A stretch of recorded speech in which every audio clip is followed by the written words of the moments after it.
What is up with Etrian Odyssey and crashing? At least I know there's a tell whenever Etrian Odyssey starts lagging. Anyway, I lost 7 minutes of footage, which isn't really all that bad. I guess you missed me getting the last bone drop I needed for a request. Other than that, I'm just gonna continue exploring until I have to go back because I'm out of resources or something.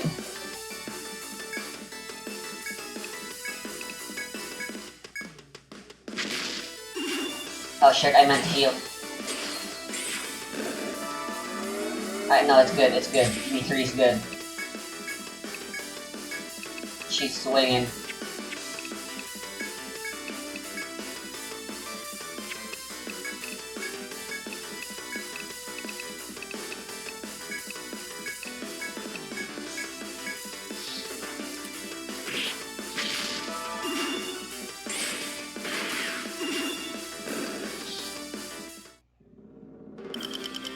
Legendary taskers Phil and Janisto discovered the 5-2 Longboard, and their tool-assisted strategy, way back in 2006, was faster than anything that real-time runners It isn't that far away, so the issue was that I could start mining.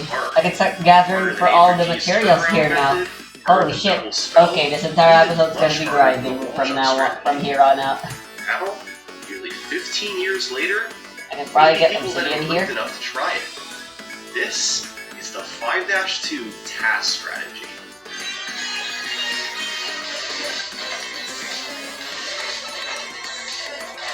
Also, I'm not sure if it's recorded, but it turns out you can zoom the map in or out. So it's obvious why this is faster than Devil's Spell.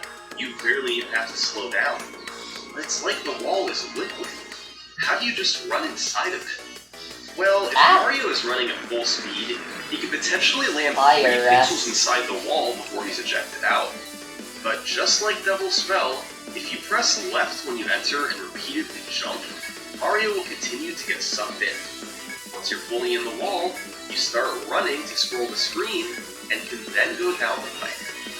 Now, several components of this trick were hard, but the real roadblock was just entering the wall. In order to land 3 pixels inside the wall, Mario's sub-pixels need to be correct. That's his positioning at a level more precise than just the pixel he's on. In normal gameplay, this value is essentially random. Nearly every small input you make with the D-pad changes Mario's sub-pixel value. So unless they got very lucky with sub-pixels, real-time runners weren't clipping into the wall. Even though the strategy was found in 2006, it wasn't even considered in speedruns. But by 2018, a year after Devil's Spell was discovered, a bit of progress was made. They were trying to find a consistent setup for the sub-pixel value in order to make it a viable strategy. Top runner Takate was able to perform the trick using a save state shortly before the pipe.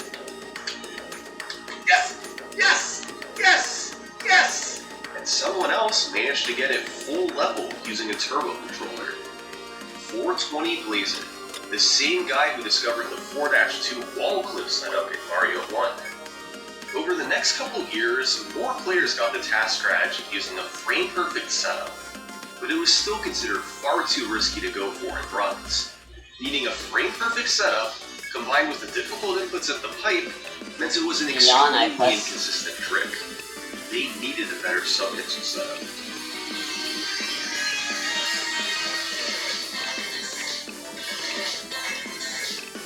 In December 2020, Gitsgrits found an amazing setup.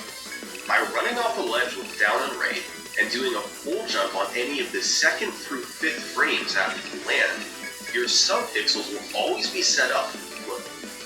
Now, this still didn't make the trick easy, but at least the sub-pixel setup was nearly trivial.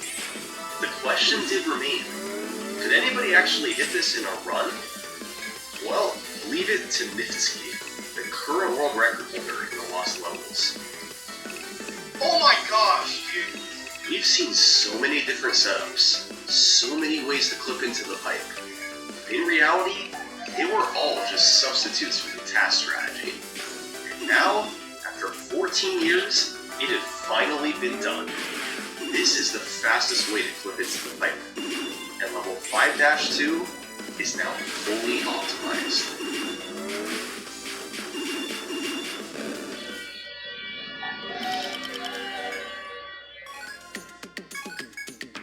So here's the thing. While this is indeed the task's strategy, the task itself executes this faster.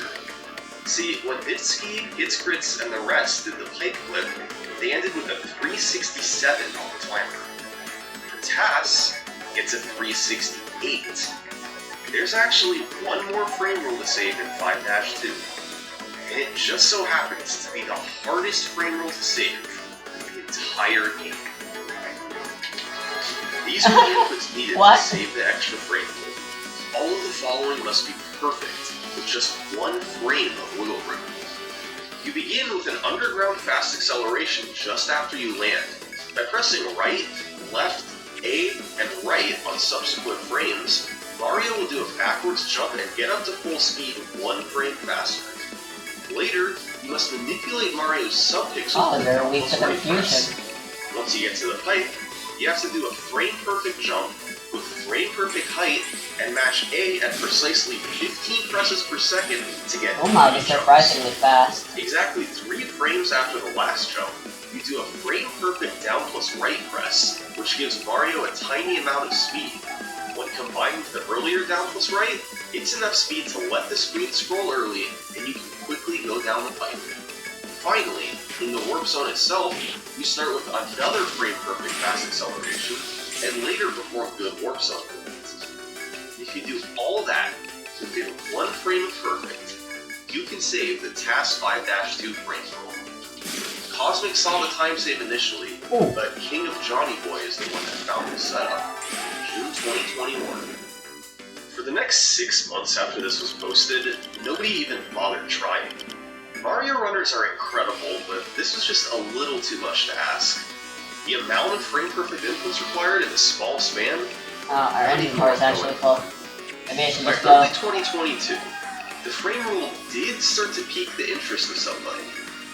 Once again, it was Niftsky.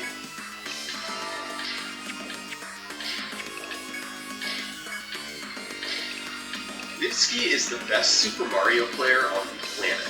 If anybody could do this, it would be him. But even Niftsky didn't feel confident. He decided to try breaking it up into different steps. Step 1. Use a save state as you enter the pipe, and try to get the screen to scroll quickly. Eventually, he saw results. Holy cow! This was enough for him to stop, but 6 months later, he came back to it. And this time, he backed up the save state to before the pipe. Try Reflector. Oh my god! Niftsky had successfully gotten the pipe entry. This was the hardest part of the trick. So, he tried doing full level attempts. But stringing everything together was a different story. He wasn't able to get it. So once again, he shelved the 5-2 project and had to go back to setting world records. Poor guy. But finally, in February 2023, Niftsky came back again. This time, he was committed to doing the full level. After all the strategies we saw, all the innovations that brilliant players did, they all built up to this moment. Somebody had finally gotten good enough to play out the perfect 5-2. Now, Niftsky just had to execute it.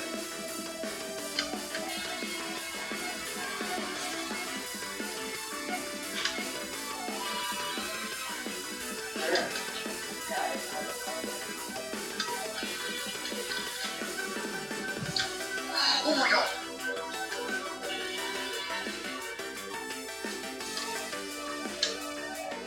Yes! Yes! Oh my god! Oh my god! I did it! I did it! Oh my god! Yes! Holy crap! Dude, I literally have imagined myself getting into Warp Zone and I did it! And I freaking... This has been the history of 5-2. Thanks for watching.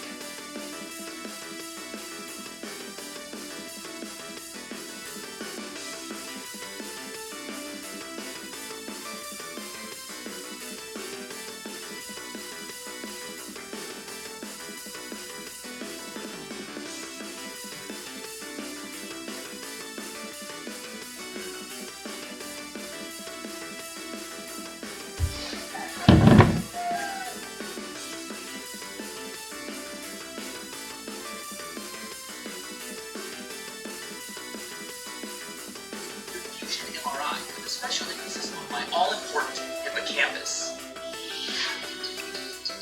So this first test is a standard memory test that we do. It's called an object recognition memory test. This test began by showing me a series of random objects. I did my best to commit every one of them to memory. Okay, finished. All right. What we're going to do now, though, is we're going to test your memory for those objects. Okay. And this is actually where it starts to tap into the hippocampus that we know is so important for things like spatial memory. This time I had to view another series of objects and identify any that were identical to the ones I'd seen previously. The catch? Some of the items were very similar to the earlier ones, but not exactly the same. This tested my memory for details and very slight changes. Okay, next up, a virtual version of a water maze normally used by rodents. The idea is that you are trying to locate a hidden platform in a pool of water. Oh man.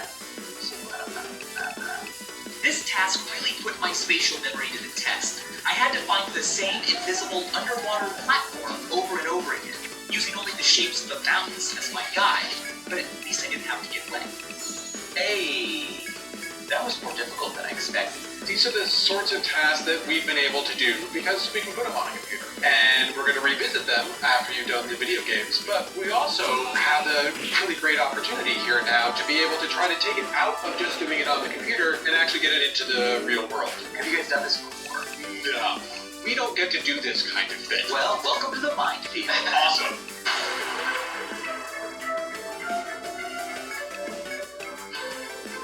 So this is it. It's huge. This is what we brought you here for, to have a real world test of memory. You are going to be a lab rat in a maze. So this is a big first for us. It's a big first really for memory research. So how do you think that'll affect what you guys have already seen, which is that moving around in a 3D environment in a video game can actually physically affect your brain? We would expect that if we can somehow kind of train your hippocampus to be better at spatial memory and spatial navigation, we would see improvements in some of these areas. And it's not just going to be running a maze. You've got objects embedded inside here, and we're going to be testing your ability to remember where everything is. And build a mental map Build of a whatever's mental map. inside there. So you got 5 minutes. Go on in, explore, learn the maze, and learn the objects. Go. Because the walls were 6 feet tall, I was unable to get a bird's eye view. My task was to create a spatial memory based entirely on the angles and turns of the white walls I could see at eye level, and a few tall trees and light poles outside the maze. Okay, so I've oriented myself. The entrance is that way, there's an exit over there. I'm considering this the right side, that the left side. I've got a vague idea of where things are that I feel like exist along the outside edge, but I don't know about a lot of the stuff inside. And time.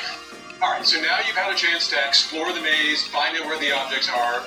Now we're going to test your memory, and we'll be timing you and seeing where you go. Okay, Okay, you ready? I'm ready. So your first object is the bicycle pump. Go, Pump. Okay. Pump was just always making right turns, hugging the rightmost part of Pump. Yes, easy. Okay, now I guess I do the opposite to get out. Left side. Yep, I think I should make this turn. There it is. Yes, for a pump. All right, item 2, the basketball. Later, Dr. Stark and Dr. Clemenson will evaluate my performance on how fast I was, the number of errors I made, and whether I took the most optimal route each time. And time. Third item is the cat. Go. Got it. Fourth item is the pillow. Retracing my steps. The crayon. Easy. The book. Okay, The boot. last item is the water bottle. Go, water bottle. Wow. Yeah, it was back here. Maybe on the other side of this wall. No. Shit. Okay, maybe it's down here. Oh, wait, no. That's the central cube. It was down some sort of a long corridor like this in this area. Until this point, things had gone pretty well, but now it felt like my hippocampus was failing me. With most of the items now gone, I couldn't use them for reference, and it was difficult to distinguish the differences between the various white corridors. Oh, what? Got it. Well, I'm coming up. Alright, there you go. Got it. That one was a little tougher, huh? Yeah, that was tougher. So we found all 8 objects. Yep. Now we're gonna make it a little bit more difficult. So we're gonna move on to the next phase, and that's gonna be. It's useless. Navigating the maze in reverse will be an even bigger test of your spatial memory. We're going to give you a list of 4 things to get in order. So the first sequence is the book, the bottle, the crayon, and the boot. Go. Look. I think that's the ball. Got it. Yeah, bottles and that hard one. But now, I remember which alley to go down. Perfect. Crayon. Boot. Don't look at it. There it is. Okay, now I need the boot. Oh, I just saw the boot. But how did I... Got it. I'm done. I'm coming back. Got him. Nice. Alright, so then the next 4? The pup, the pillow, the basketball, and the cat. Alright, Nice job. Okay, so that was really fun, but I can't be the only subject. This experiment could use a control. How else will we know that me enriching my life with daily video game playing really causes a change in my spatial memory, right? Well, luckily for that, we've got a nice matched control. Guys similar to me. Okay, one of them has too much hair, but he's look good. You ready? Ready. In this experiment, it was important to have a control group. My lookalikes had to go through the exact same tests that I did to establish their individual baselines. The difference would be that they would play absolutely no video games for the next 10 days. Then, any change in my performance would be compared against any changes in theirs. Next, I began my gaming regimen, starting from an ideal baseline since I hadn't played video games in years. Would 10 days of gaming really make a difference? I think I'll just go for.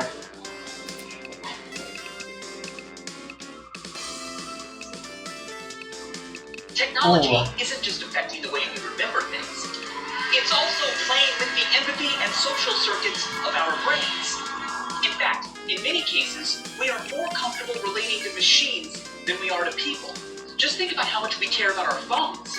Roboticist and MIT Media Lab alum Alex Redden invented the Blab Droid, a miniature robot equipped with a camera and an innocent little voice that asks very personal questions of unsuspecting pedestrians. Take back one mistake, what would it be? Oh gosh, I only get to take back one? The majority of people instantly share intimate details. Tell me something that you never told a stranger before. I'm scared I won't be able to love and to let myself go in a love relationship. In many ways, we are more comfortable talking to a machine than a human. But what about talking through a machine? I mean, it's often easier to say difficult things to a person via text instead of in real life, isn't it?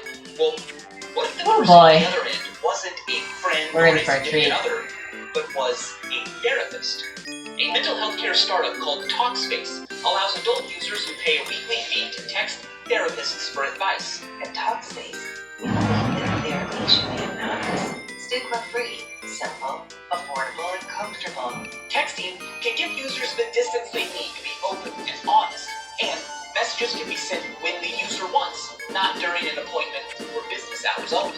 Talkspace, therapy for how we live today. How am I? Better now that my phone is working. Sometimes, however, we aren't looking for technology to comfort us. We're finding ourselves wanting to comfort technology. This is a Robotis OP2. Cute little fella, isn't he? So how did that make you feel? Bad? Well, why? Robots are just machines. Metal and wires and computer chips. But we spend a lot of time with technology. We depend on technology and we care about it. But the degree to which we empathize with it depends on context. Recently, my Vsauce office was invaded by bugs. Robot hex bugs, that is. These bugs are made of plastic, metal, electronic circuitry. They aren't alive, but certain conditions cause them to inspire empathy in humans. A 2015 2015 MIT study found that giving a robot movement, a name, and a personal backstory tends to increase its anthropomorphic which can lead to an emotional connection with They humans. have a We backstory. decided to see this in action. And Michael, thank you for your help today. Of course, pleasure. I think I In our can go without demonstration, E, yeah. our subjects think Oh, that's their really focus making me test do in it. user-friendly technology. In this case, they're given a lifeless hexbug and then asked to describe it. This thing kind of looks like a bug, only I don't know what it does. It has a switch on the bottom. It's light. It's sort of a rectangle, but the ends are like hexagons. Then it was time to test their empathy. Now, Karina, what I would like you to do Yeah, now just sell is this place shit. the item in the Worthless. middle of that block. Online. There's a magnet that will hold it. And I would like for you to take this mallet and please smash it. Yeah, really? Okay, this is cool. Our participants demonstrated no resistance to smashing this lifeless object. Many of them even seemed to enjoy it. Do you feel bad for breaking it? Not really. I felt it different, but Not really, because it wasn't real. not really. While What do you these mean it subjects wasn't real? exhibited no You're empathy holding for it. inanimate bugs. Look what happened when we You gave need the to know. exact same You need bugs a definition, names and a proper definition on This what is real Margaret. is. Okay, I'm gonna place Margaret down here. I just want you to take a moment to watch Margaret, alright? And you can feel free to pick her up. She's really well behaved. She's honestly one of our favorites. So, how would you describe Margaret's personality? A little. I feel like I'm forgetting something. But if I pick her up, she calms down. Notice how the subject has already anthropomorphized the object, referring to it as she. Maybe she feeds off my energy. Could be. Go towards the light. Go towards the middle. Do you think Margaret likes you? Yeah. Maybe that's why she's doing this. Maybe when I go like that, she doesn't have to go all around. That's Aaron. Hi, Aaron. He can be a bit of a pistol. No way. Yes. It really depends on who's holding him. Oh yeah, he's got a lot of energy. Aaron. Hi. Now that you've interacted with Eli a bit more, how would you describe his personality? Oh, he's just nervous. He's scared. He doesn't know what's going on. Hey, Joe. Will these subjects be just as willing to smash their bugs? Amy, I'm gonna place Margaret right here. You know, I'm never gonna smash Monica. I would like for you to take this mallet, and I'd like you to Take smash that in any context No. you want. I don't care. Let's take this mallet and smash Aaron.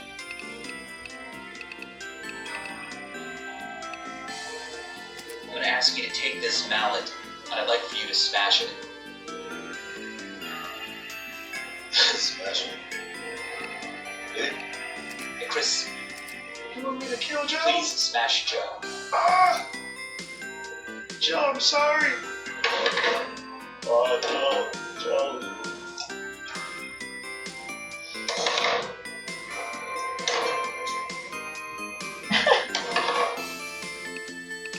How did it feel to smash Aaron? It did feel good, you know, after spending time with him, to know him. Even though it's lifeless and doesn't have a mind of its own, instantly I grew attached to it because when I put it in my hand, I felt its energy. Sorry, I'll Joe. go get Catmaster. I didn't feel that at all, Joe. It was pretty cool. Constant top of energy. That girl probably believes in Zodiac and stuff. Constellations and all those Did you other. smash him again to make sure he doesn't come back? No, Why not? he survived it. He survived it once. Clearly, it doesn't take much for humans to become emotionally attached to technology. But after my 10 days of video game, Ah, right. nice. I was about to find out if technology had affected my spatial I wanted memory to go buy and some. my physical brain. No. Alright, it's been 10 days. Exactly. So we're going to look at the difference between your test 10 days ago and your test now to see do we see any change.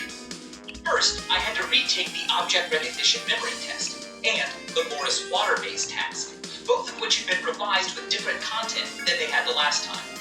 I think I did better. Well, Dan and I will analyze all this data, see how you did, but now we got to go back to the full-size maze. So we've got a new maze. Tore down the old one, built a new one, try to be isomorphic, so it has sort of the same level of difficulty. the same number of choice points, the same number of turns, the same total distance to each one of the objects to try to have a similar maze, but that's new. 3, 2, 1, go. Right here, we have bonsai. As before, I was given 5 minutes to familiarize myself with the maze and where the new objects were. Now, this is where I was before I hugged that wall. So if I hug the second right wall and stay all the way right, a base. Was my hippocampus working better? At this point, it was hard to tell. 30 seconds. I'm not even sure I've discovered all the objects hidden here. And time. Then my test began. First object is a rubber duck. Go. Rubber duck was way over here. How you like that? Got a duck. Second item is the hat. Go. With this phase, I found myself instinctively using a different approach. Top hat. Instead of thinking of the overall geography of the maze like I did last time, this time I was remembering specific details. Second right. Up the turn. Right. Literally recalling certain corners, turns, and straightaways. Bonsai. Blue base. Oh wow, that's actually a cool maze. But would this improve my overall performance? Catch your backpack. Right. So we've gotten all the objects, but of course we have another memory test that we're going to do here. Oh, sure, I need V3. We're going to go around to the other side of the maze and test your memory from there. Alright, so your first sequence is the blue seahorse, the flashlight, the rubber duck, and the bonsai tree. I mean, I don't, but With the multiple Yeah, I learning know. tasks, even though I was working from the opposite entrance, I continued to recall various details of the maze, which seemed to serve me well. From there, it's just a little spiral. this is what Vale's been turned into. Alright, your next sequence is the blue face, the hat, the backpack, and the baseball glove. Did it. And time. So how was it? That was, not as hard as I expected. It was about details. Right. I was literally thinking, oh, okay, there's that turn, and I could do one or two things. The gloves, the Not first feeling one, very lucky. the bonsai's the one even before. I didn't even plan that at all. It just kind of happened. My lookalikes were also tested in the new maze. Have you been playing video games? No, sir. Again, Just go they're for it. non-gaming condition with Yep. even the control, with my performance measured against theirs. Alright, we're here for scan number 2. Finally, my brain was scanned once again to determine whether any physical changes had occurred. Dr. Stark Victory and Dr. March Clemmensen would makes up analyze for the all the MRI damage I along with all take. the other data and report Oh, their but- findings. Yeah, I don't have enough space. I feel like my hippocampus is a little bit bigger. Yeah? Actually, no, I don't know.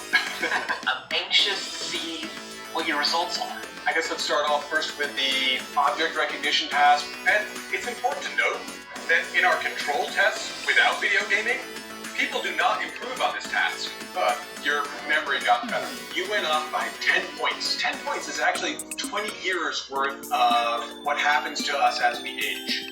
Oh, wow. That's about what you might see in someone who's getting really old, but they might go down by 10 points. Exactly. So the I'm second gonna thing sell we did some was of my the stuff. virtual version of the water maze task, and you actually performed 30% better the second time you did it. It's not bad. I could tell that I was using better strategies.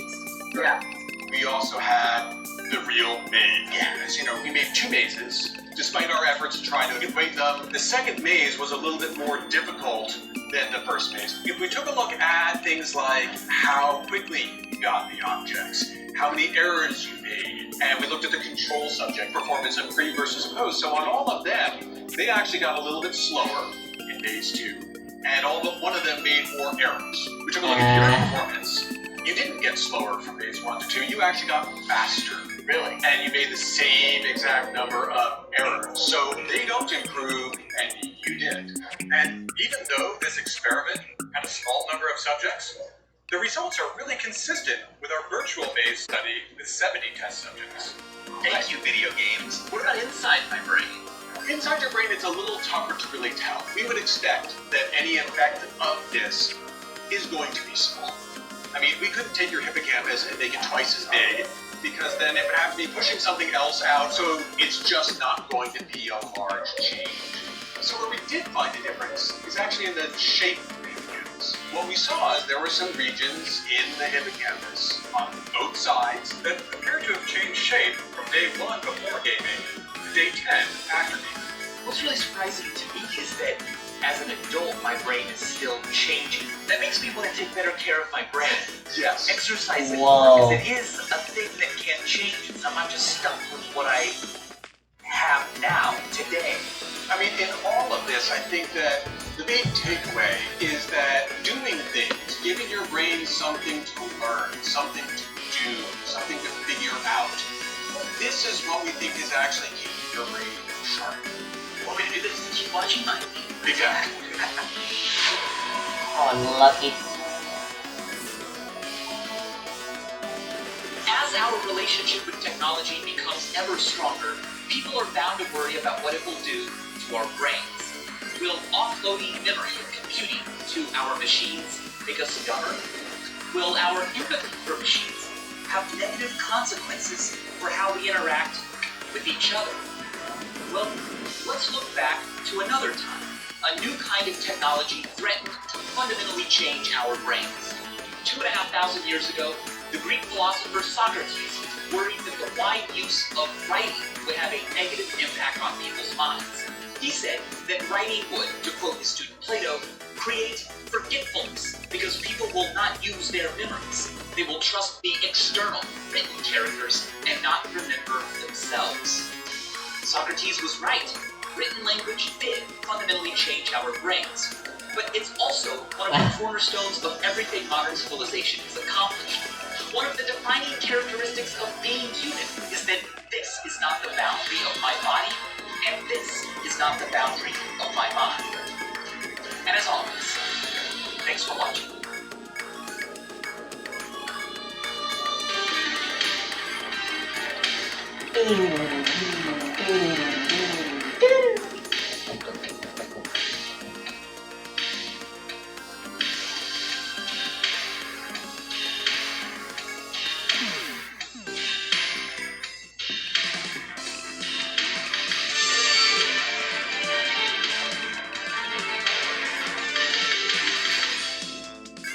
I am making moolah.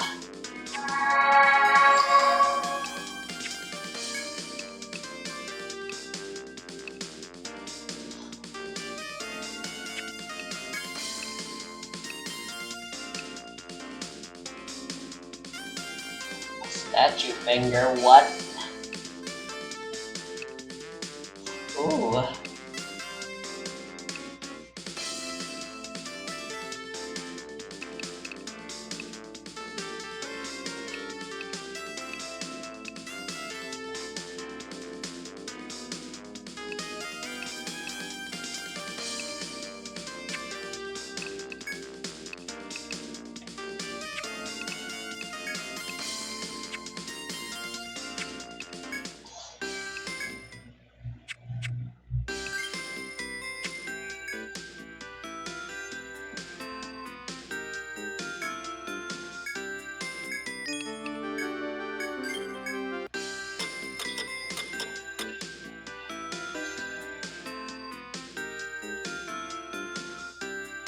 Balance updates interslicing every major version like you would see in a competitive title. Genshin Impact features a deceptively comprehensive history of character fluctuation. Mind you, there were a few internal systems changes that did cause significant shifts in character performance, but in gacha games, it's rare for units to deviate from their initially perceived rating outside of very specific situations, such as new content coincidentally obligating you to use a specific unit. We've had many characters that were once considered good that became not as good, or vice versa. Units that were once thought of as bad but got better as time went on, usually as a result of more synergistic equipment to teammates and more functions. Seeing as how the base kit of the unit remains the same though, they tend to not look too far from where they were before. If they started out bad, they might become decent at best, which makes it all more impressive when Kokumi, a character who was at one point prematurely and mistakenly deemed by many to be the spiritual successor to Chi-Chi, a mantle that would have been an embarrassment and honor to inherit, has not only become one of the best characters in the game, but also one of the most widely used characters in the game. This will be the third and final video I make on her to wrap out her little anime redemption arc thing I got going on, and yes, I understand the irony of having a character with both a why no one and why everyone wins episode. If you're interested in the events that led to her eventual rise to prominence, I suggest you take a look at my What Happened to video on her after this one. For today's episode of Why Everyone Plays, we'll be talking about everything that's honed on Kokumi's moveset that makes her one of the most versatile characters in Genshin Impact. What I find funny about our whole situation is that a couple years ago I felt like her quick restriction was entirely gratuitous, like it wasn't needed to keep her in check whatsoever. It's not like she did crazy amounts of damage, and even though I still somewhat believe making her unable to crit was an entirely unnecessary limitation, I can somewhat acknowledge why it's there now. The crit restriction gave off a very negative first impression of her, but in a way, it not only encouraged us, but straight up told us to look at the other parts of her gameplay like supporting and driving. I think I distinctly remember criticizing Mihoyo for not thinking things through in her White Wall Place episode, but in hindsight, it was me who wasn't. Mihoyo knew exactly what you were doing. Based on the prevailing notion at the time of crit, this would have incredibly like crit goes on her, thinking that what worked for everyone before should work for her too, and end up getting disappointed when in reality you're supposed to go do with the idea of supporting not just dealing damage. Besides, I asked one of my theory crafting friends how much her DPS would go up if she were in fact allowed to crit, and assuming you lose the 25% healing bonus alongside the minus 100% crit, her personal damage doesn't actually increase all that much. That is, unless you specifically built in DPS on her, and why would you ever do that? I guess as a fun analogy, her situation when she first came out was like all of those r/relationship advice posts where the OP post is like, my wife is the best person ever, kind, gentle, nurturing, pretty, great cook, good with kids, intelligent, always knows when they can use a hug, but she likes to steak medium well. And then you have all the comments being like, instant divorce, tar and feather, draw and quarter, take the kids, take the car, take the house, take your Netflix password, take everything, just because of that one tiny thing. That was her in a nutshell. Kokumi is what you might call a battle healer. On top of merely existing to top off her team's health bars, she can dish out meaningful damage of her own. That's the core aspect that distinguishes her from the other Hydra healer, Barba. In the most rudimentary way to put it, Kokumi is Barba with more offensive capability. That was the first impression everyone had of her, and also why she had such a pitiful first ban. In fact, it was the worst maiden voyage out of any Genshin ban to date. See, while nowadays we have no shortage of reasons to have a healer, back then healers were for the most part completely overshadowed by the other two main forms of defense, shielding and invincibility frames. When timed correctly, Elemental Burst enabled you to completely avoid critical enemy fire, while shields were every bit superior to healing thanks to not only mitigating damage but granting super armor, removing the need to dodge attacks too, since you don't miss Why? So in the early days there wasn't much use for healing in domains and dungeons, while the overworld you had consumable items and statues to teleport to at any time. When Kokumi was announced, people were already skeptical about voting for her, not because she was bad, but because we as a community at the time were evaluating her the same way we evaluated everyone else up until that point, which was not the correct way to look at her, and it all stemmed from her passive, flawless strategy, granting her a base 25% healing bonus, but decreasing her crit rate by 100%, effectively locking her at her critical hits. When most people saw that, they were like, oh hell no. Crit stats are viewed as the holy grail of damage for most of version 1, so when they found out Kokumi essentially couldn't crit, they instantly chalked her up as a worthless unit, disregarding everything else, since back then we didn't know better. Now, even a brand new player can appreciate everything she has to offer. Kokumi is the biggest visage-like fine wine character in Genshin. Her combination of properties, abilities, and typing allowed her to coincidentally receive the most amount of indirect buffs out of any character in the game, besides maybe Shen. First, she belongs to Hydra, the best supportive element and honestly the current best element period. What makes Hydra so good is that it's involved in every high-profile reaction right now. Electrocharge, the cornerstone of Taser teams, Frozen, the centerpiece for Cryo teams, Vaporize, the driving force of Pyro teams, not involving Mini or Cleat, Swirl, self-explanatory, and Blue, Dentro's premier reaction. You'd have to actively be trying not to use Hydra basically. Oh cool, I can move the camera with the keyboard. Providing you're not trying to achieve or vaporize, Hydra's damage output is entirely irrelevant. Application is the name of the game. The more West that is you can apply to your enemies, the better, and more importantly, the more coverage you have, the better. For once, being a Catalyst user actually works in her favor, as it means she always deals elemental damage, not just through her abilities, but her normal attacks as well. Third, Kokumi delivers the best supportive function of the best supportive element in the best way possible. She's 100% uptime autonomous off-field AoE application, literally the best case scenario for a Hydro character. Her elemental skill spawns a water jellyfish that scares away all her top players within a 5-mile radius, pulsating Hydro damage to nearby enemies while healing friendlies. While the jellyfish only lasts for 12 seconds and has a summoning cooldown by 20, her first Ascension passive is kinda like Fischl's Burst, where it refreshes the summon time, allowing you to sustain it for up to 24 seconds, at which point your skill will have come off cooldown, letting you maintain it indefinitely. Cryogus Mode is, to my knowledge, the only 100% uptime popular source of Hydra application that we know of, as everyone else has downtime or requires them to be the active character, and she can do this without needing a specific weapon, artifact set, or constellation. Why this is such a big deal is that autonomous off-field application allows her tons of party fluidity, no pun intended, making her the perfect fit for almost almost every kind of reaction-centric team you can think of. In Taser and Soup teams, where Jellyfish can sit right in the middle of sucroses, lenties, whatever crop control you want, and take care of your Hydra's needs, while the rest of your crew lays down the herd. Blue teams, the application interval lets you consistently spawn Dendro cores. In Threes teams, where Jellyfish combos nicely with the persistent effects of cryo units like Shinho, Ayaka, Ganyu, Diona, and whatnot. The reaction while autonomous application can kind of mess things up is vaporized, but I mean hell, she covers everything else. Asking for any more is unreasonable at that point. So by sheer coincidence, she happened to check off every box that made for a good support character in the current meta, on top of having things work in their favor very nicely. To name a few, Hydro Resonance was changed a while back to get max HP, and Kokomi is an HP scaler. Technically, the previous healing bonus buff was also applicable to her, but max HP is more practical. There was also, of course, Dendro, and by extension, Miru, who forces you to bring only Hydro or Dendro healers, disqualifying you from using Chi. I'm not actually sure about the probabilities there, if it even matters how often you repeat it. That's the second reason everyone plays her. Kokomi is a Swiss Army knife of Genshin. In addition to the seamless Hydro application, she's a healer, which evidently is becoming more and more necessary both in Spiral Abyss and in the overworld. She's a catalyst user, which gives her access to very helpful supportive equipment, chief among them being the all-reliable Thrilling Tales or Dragon Slayer, so a discount edit burst on a weapon essentially. The tenacity of the middle lift can also bump up her team's attack by an extra 20% with a Jellyfish, so she could actually bump up your team's DPS really nicely through weapons and artifacts. She's also kind of a tank. Stacking all the health on her can send her easily above 30k. We'll try doing things at night. If your party is heavily injured, you can switch to her to face tank for your team with it. Combine that with her on-hit regeneration from her ultimate, and you're almost never at risk of dying. If that weren't enough, Kokomi actually deals damage, like a lot of damage. She can be a veritable sub-DPS. In exchange for being practically unable to crit, she's a hybrid scaler. When activating her burst, all her damage increases based on her max health. Her Jellyfish does the most damage and all of her normal attacks do bonus damage. Plus, her brother Ascension passive, 15% of her healing bonus gets funneled into her max health damage. Basically, at the cost of not having as high of a ceiling as other Hydro attackers, she has easily the highest floor thanks to her advanced base output.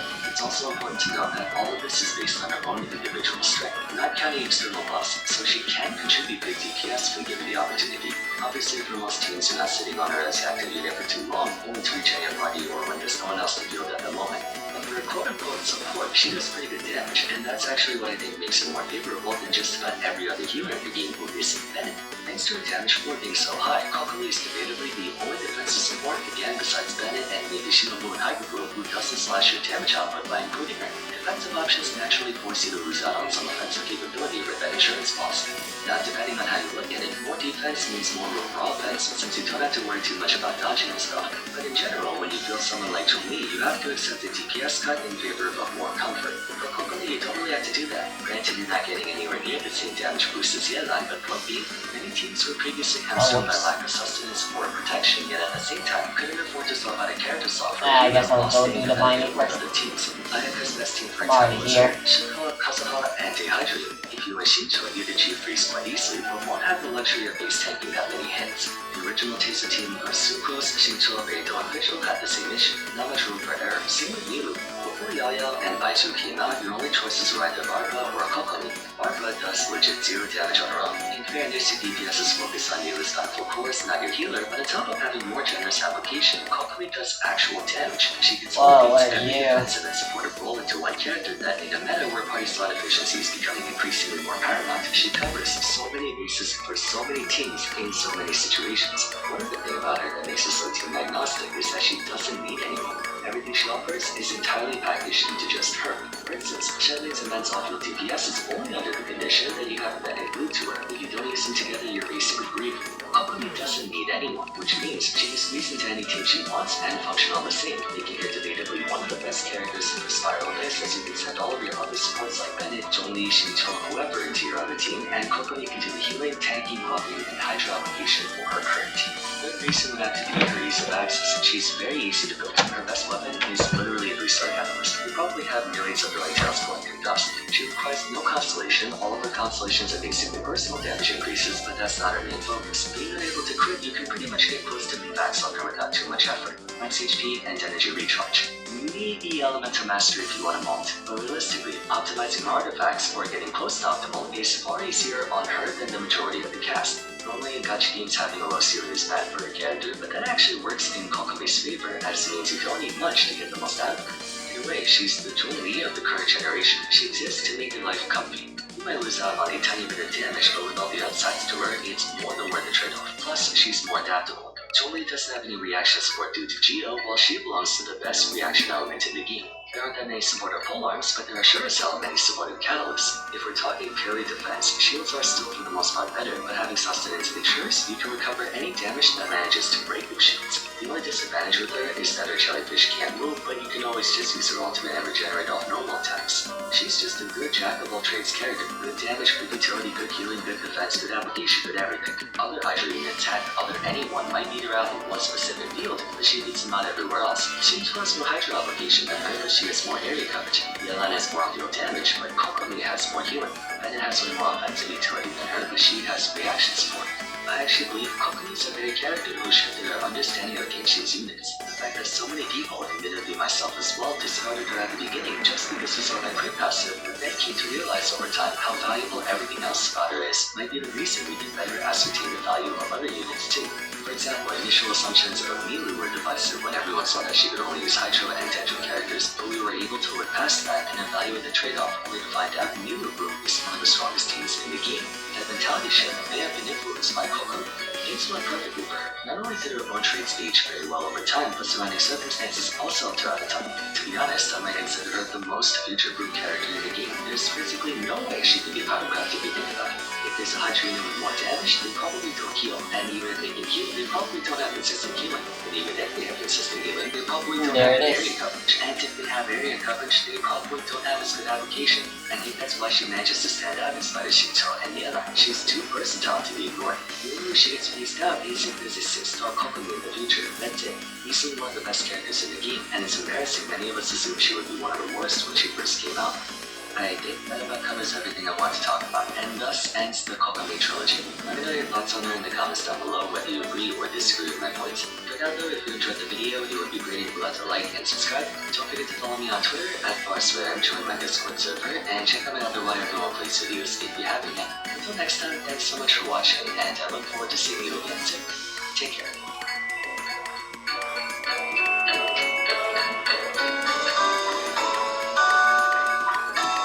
I'm just gonna keep going for this from now on and never stop. I think the risk is way worth it.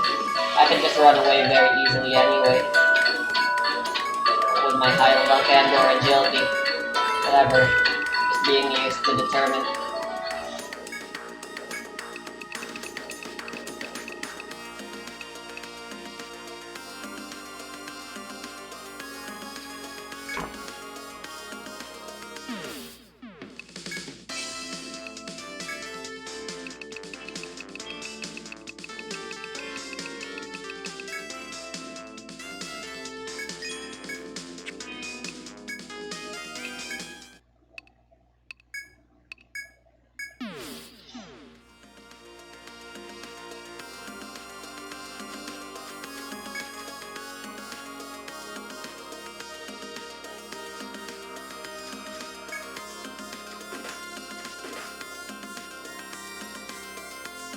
Wait, what?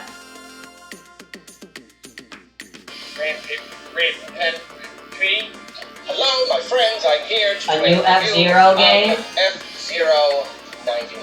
Before we get started, I want to remind everyone that either last year or the year before, in my yearly predictions video, I predicted a new F-Zero.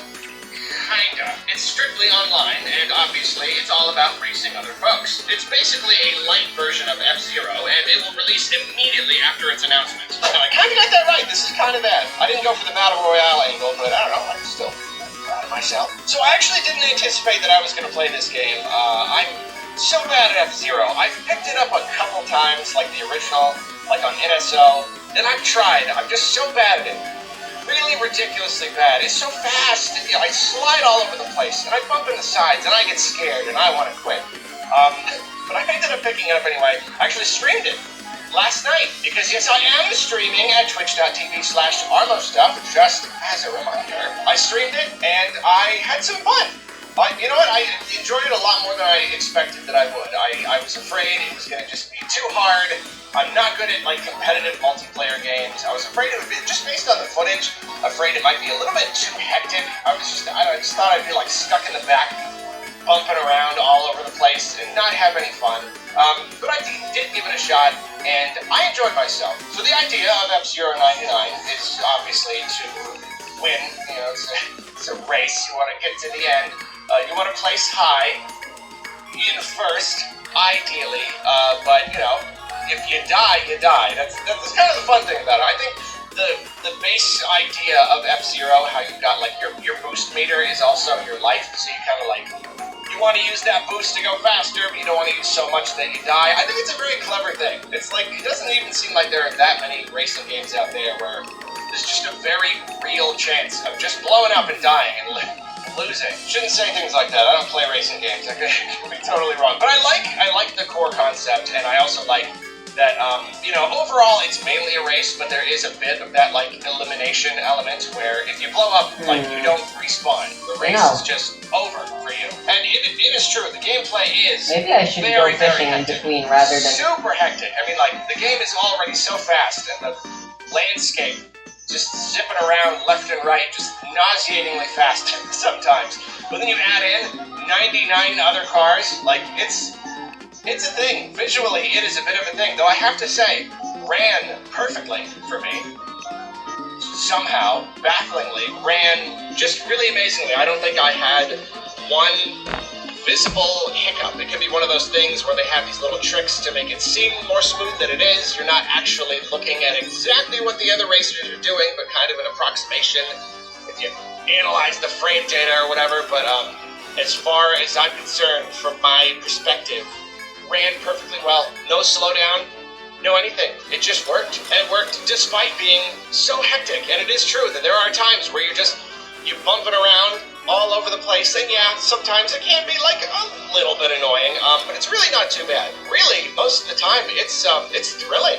It's really fun. I mean, like, you know, the gameplay of the original is already very good, but adding in the element where I'm actually racing against a bunch of other people, I don't know, it really just compels me to do better. There's this kind of frenetic energy about the whole game that's very, I don't know, it's very motivating, and it's something that I really did not anticipate. It's like, it's a real rush, you know? Like, just the whole entire experience, it's just very, it's very thrilling, it's very adrenaline pumping. Like, turning a corner just the right way and getting ahead of like 20 people at once, like that is a rush. That is like the hugest dopamine rush. Like, I'm not good at the game at all, but like anytime I was actually starting to climb up the ranks and get a little bit close to the front, like that energy really keeps you going, even though basically every time I would then like make one mistake and fall back again.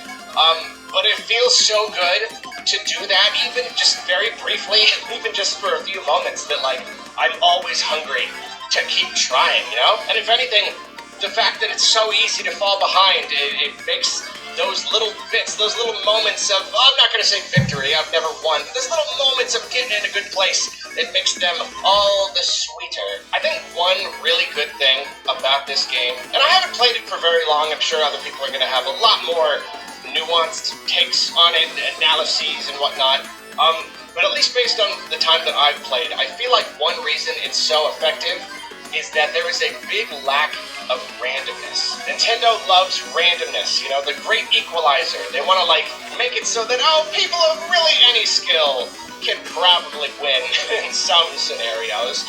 You know, it's not like Mario Kart. You don't have items. You don't have, they didn't add in like a bunch of crazy power-ups that you can get. Instead, it is very just skill-based. Like, it's just the better you race, the better you're going to do. You know, like Mario 35, I didn't play it a ton, but it felt like there was a lot more randomness. Like, just way more stuff could just mess you up, or, you know, it was just based on, like, what level kept coming in front of you. It didn't seem nearly as balanced. This seems very well balanced. Really, the one, like, thing, the one extra thing that you can do to try to get ahead is, you know, you gather up all these little golden blorps or whatever, and when you fill up your meter, you get to hop up into the Skyway for like a few moments, and that lets you drive, lets you pass over obstacles pretty easily and just drive over everybody. And this is naturally super helpful. It's good that there's at least one thing that you can do to try to just get yourself ahead, because if you fall super behind, you just can't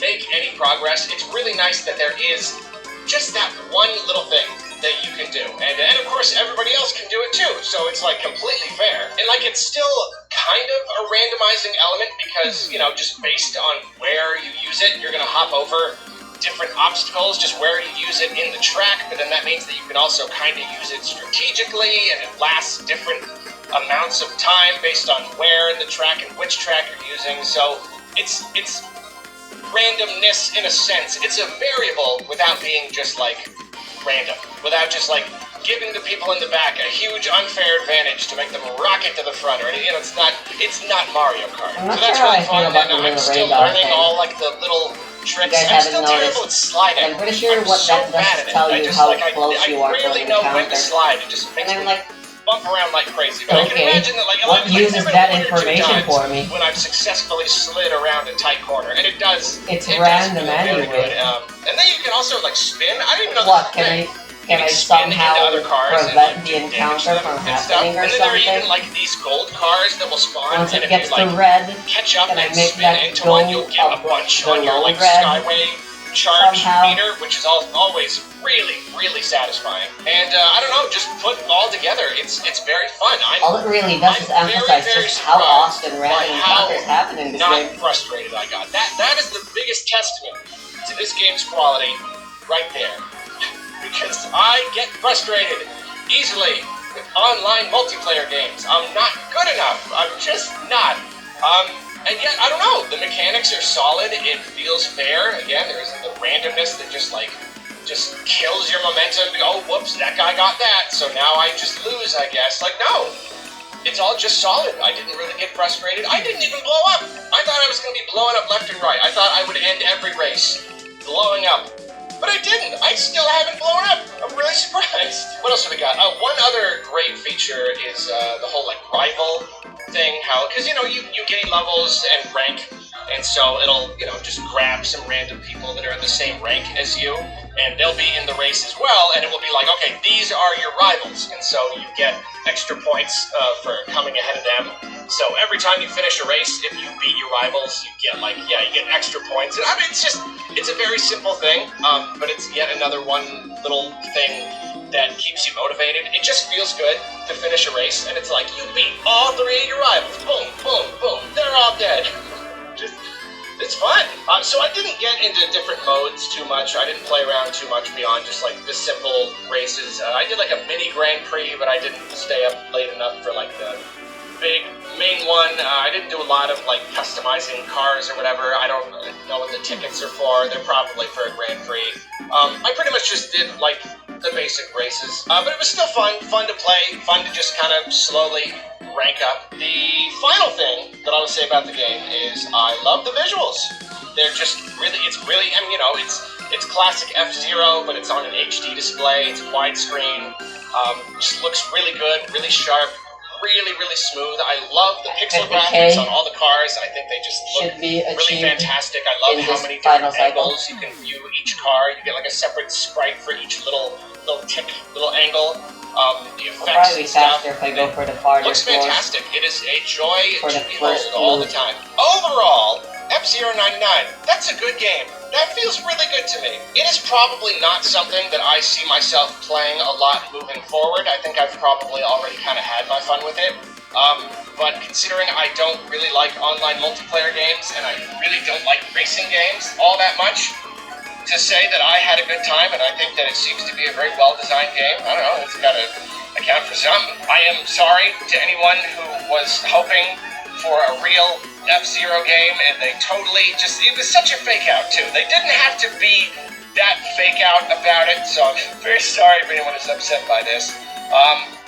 But it seems pretty cool. Let me know what you think about the game. Where? You probably know, it's down in the comments. That's correct, you're correct. I'm in a weird mood, it's been a long couple days. A lot of these takes I should probably be redoing, and I'm not redoing them. Thank you for watching. I love you. Have a good day. Goodbye.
But you get the point. Now you might be wondering, but Michael, I have lots of different devices that all run on lots of different software. Surely private internet access won't work on all of these.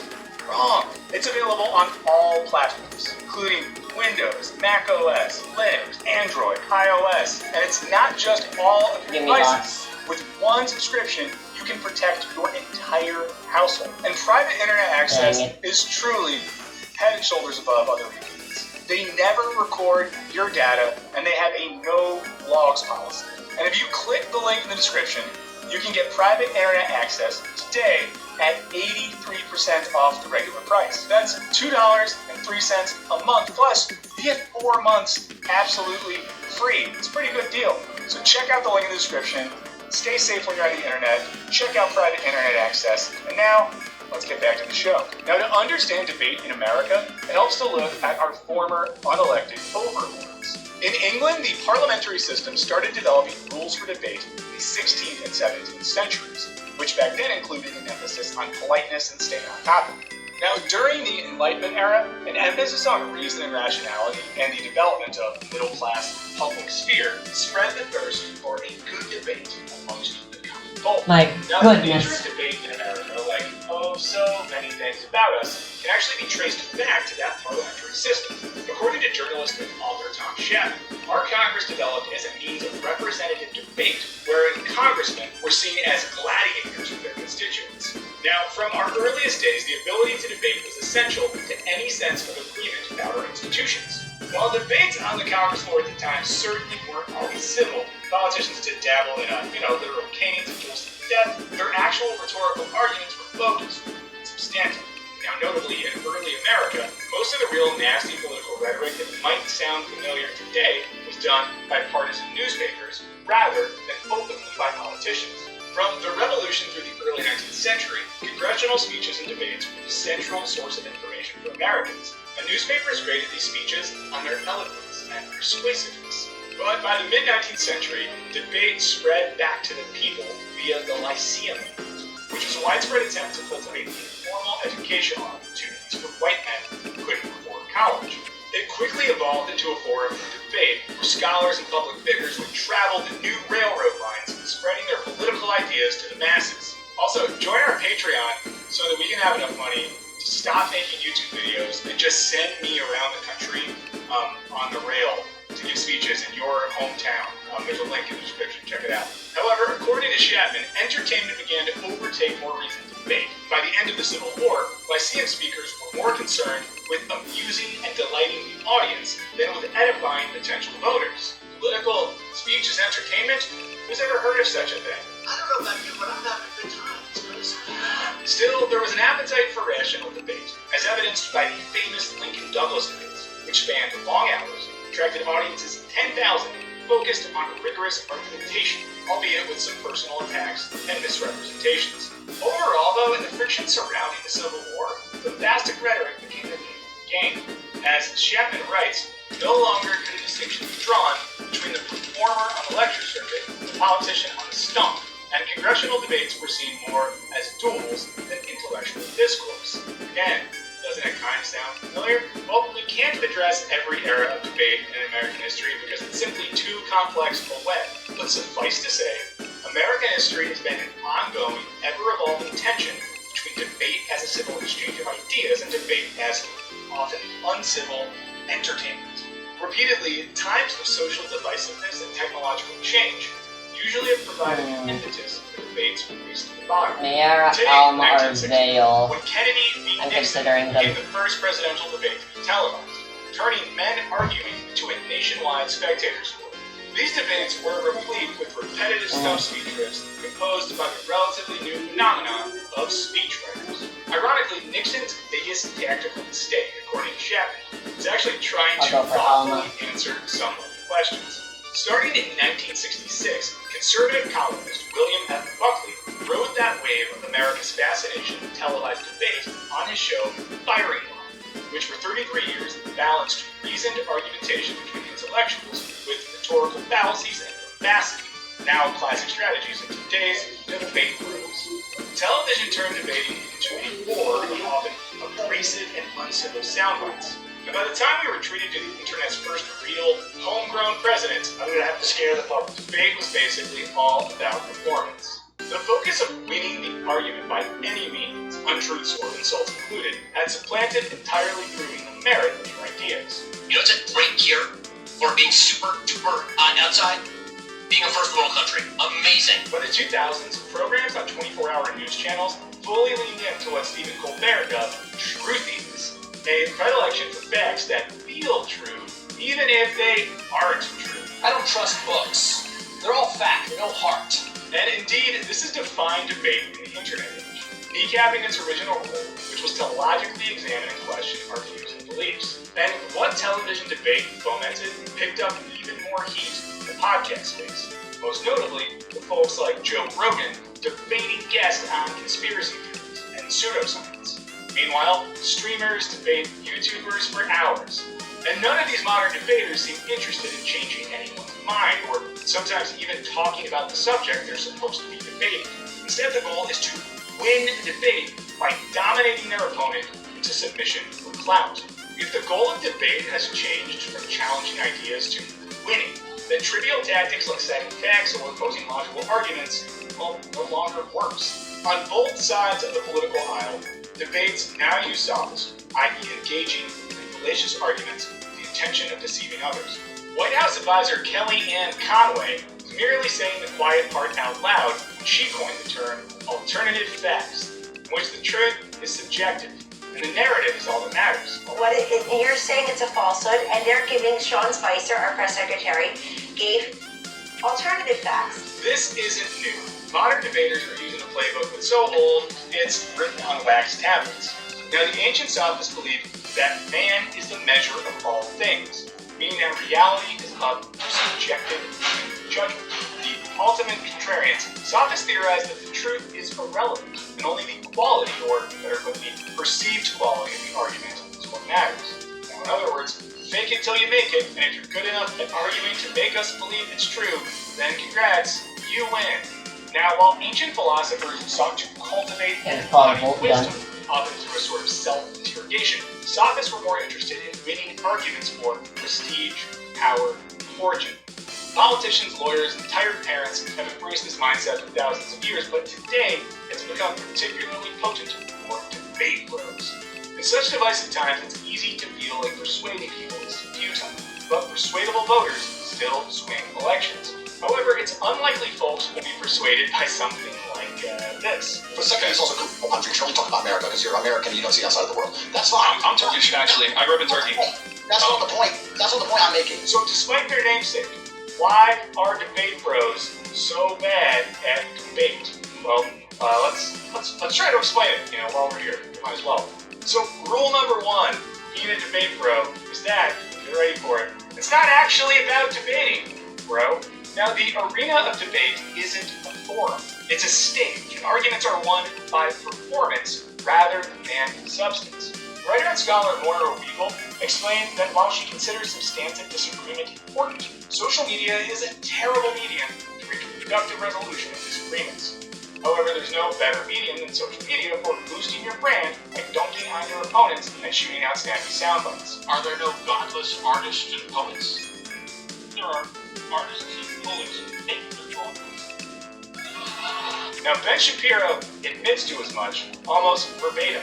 The only other reason that you should ever have a conversation or be friends with anyone on the left is, and not even be friends, is if you are in public in front of a large audience, and then your goal is to humiliate them as badly as possible. So, to earn the respect of their communities and gain more followers, debate bros argue their opponents into submission. They also challenge journalists or experts to debates. When the expert declines, because let's be honest, ain't nobody got time for debates longer than the extended editions of The Lord of the Rings, the debate bros conclude that they were too scared. Although in reality, it's like challenging The Rock to a push-up contest, and then he says, no, because he's filming Fast and the Furious 1000, and you're like, oh, you coward. The winner-take-all culture of online debate encourages a level of brutalism in which bros will do anything to prove they're the smartest, quickest, and best. The desire for these qualities, conversely, makes them far less receptive to any challenges to their points of view, which is sort of the whole point of debates in the first place, right? You should change your mind in the face of a better argument. Now, debate bros employ a variety of performance tactics to look like they've won without actually debating, like moral grandstanding, when debate bros flag and zoom in on opponents' mistakes from his speech and then blow it up into a moral outrage. To combine metaphors, they split hairs to make a mountain out of a molehill. Now, does this completely distract from the court arguments? Yes, of course it does, and that's the point, and a way to earn points in the eyes of the judges, aka all of us monkey-brain folks who are more inclined to listen to whoever we feel dominates the moral high ground. It sounds a little something like this. Hey, listen, you're the guy who sits like this? Over-talking is another effective tactic that is exactly what it sounds like. By turning up the volume and interrupting opponents before they can complete their argument, debate bros control the pace and narrative of the conversation. It's 18 to 28. Just because they're the most popular doesn't mean it's the most popular category. However, this isn't as easy as simply screaming over the person they're debating. Debaters do best when they interrupt strategically and sparingly, lest they appear like the bully that they're definitely being. Another tactic used that has a pretty awesome name is the fire hose of falsehood. This was a Soviet propaganda technique in which a large number of messages are broadcast rapidly over the news and media without regard for truth or consistency. This technique has been modified for online debate culture, in which debaters with time constraints who can't possibly debunk all their opponents' claims turn on the fire hose of falsehood to just blast their opponents with a combination of facts and bullshit until they're just soaked and overwhelmed and stunned in to submission. Debate bros also love to embrace the ad hominem fallacy, in which they attack the person instead of the argument. You come on here, deciding you really want to stick up for the chicks, and maybe, one of them will drive over to your house. Now this is especially nasty when a debate bro attacks folks from marginalized communities, because it encourages their fans to do the same. Unless you think we're only implicating conservatives, this approach is often perpetuated by leftist online debaters who mobilize fans against individuals from communities that they supposedly support. Now this highlights that while many would like to believe that the internet is an open marketplace for ideas, it's simply not a neutral playing field. Moira Weigel, who we mentioned earlier, explained that unfortunately, people who get harassed online are not surprised because they know it from their offline lives. That is to say, they've experienced the same racism, sexism, homophobia, and so on in the real world as they do in the digital world. Debates and competing arguments are, as we discussed, the foundation of democracy. The fact that people can pull varying conclusions from the same set of facts based on their subjectivity isn't a bad thing. It contributes to a wealth of ideas that can, if debated carefully, help lead us all to better conclusions. Now, the common refrain, facts don't care about your feelings, ignores very basic reality. Notably argued by Hegel, that feelings absolutely influence the conclusions you derive from facts. Now, if feelings didn't matter after all, pathos or emotional appeal wouldn't be such a crucial aspect of effective rhetoric in the first place. Now, one of the problems with online debate is that it obscures the influence of persuasion, thus creating a paradigm where someone is necessarily right and the other wrong.